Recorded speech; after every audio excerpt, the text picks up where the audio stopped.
Hey everybody, Andy Ross here. Welcome to America's Health Insurance Today, where we answer your questions about health insurance. Keep those emails coming. That's Andy Ross at cox.net. That's ANDYROSS at COX.net.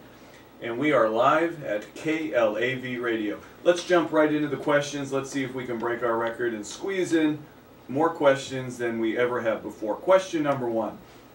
This one has come up a few times. I want to go over it again because I get hammered with this question, and it is a very, very important question. Andy, what is a deductible and how does it work?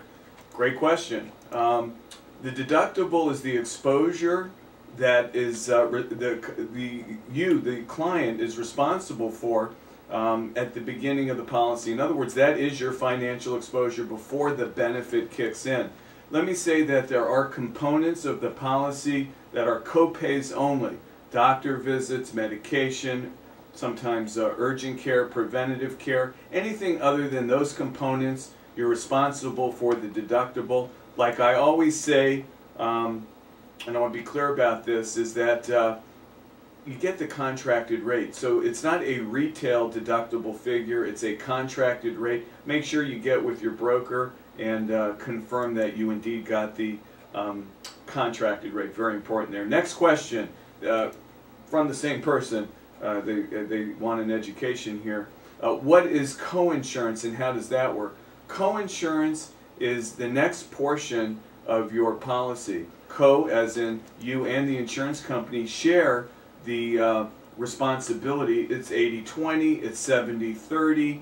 The point is that you pay that smaller percentage and then you reach your maximum out of pocket, and that's the way it works. What's important is, and this comes up being a broker myself here in Nevada, people say to me all of the time, Andy, I don't want one of those 80-20s, I don't want one of those 70-30s, and there's a misconception there. What they're concerned about is that if I have a $100,000 bill, am I going to owe $20,000? Am I going to owe $30,000?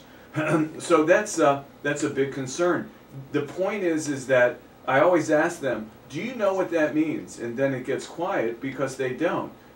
There's a maximum out of pocket. There's a maximum exposure. So that's the key question. Always when you're working with your broker, you want to ask this question. What is my maximum out of pocket? What is my financial liability if something comes up? What's the worst case scenario? That's the key question when it comes to health insurance. That's the one I focus on the most.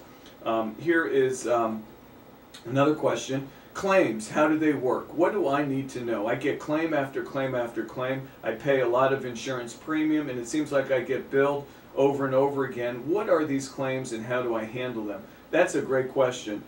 First, let me say that that's part of it. You're always going to get claims anytime that you submit a doctor bill. The key is that you can either consult your broker. I handle all of my claims for my clients. So you want to have a great broker in your marketplace. I urge you to do that. And you want to make sure that they handle that claim for you, because I find a lot of money for my clients in those claims. Why? Because they don't know what you know or what I might know or what I would find out. And I'll give you an example. I had a bill come in. It was about $95,000 in the last couple of weeks. The hospital was charging my client here in Nevada almost $6,000. When I got done with the bill, it turned out to be about $1,800.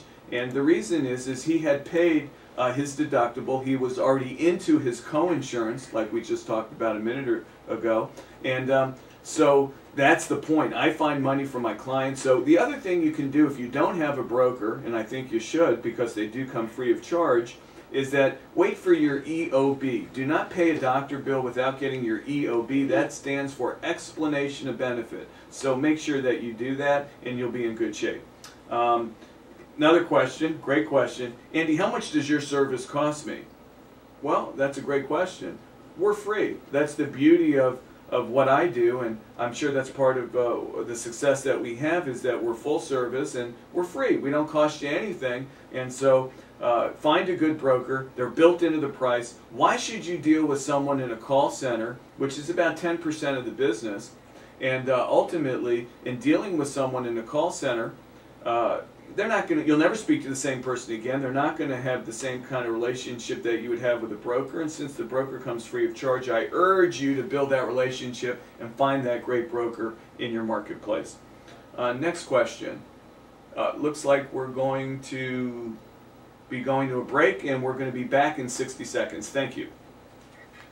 Okay, that was a little short. That was the 30s. That was the 40 to 30 this morning. That's okay. I can feel. Yeah, don't do that. I don't know what that. I don't need all the 40, 30, 20. Get me down to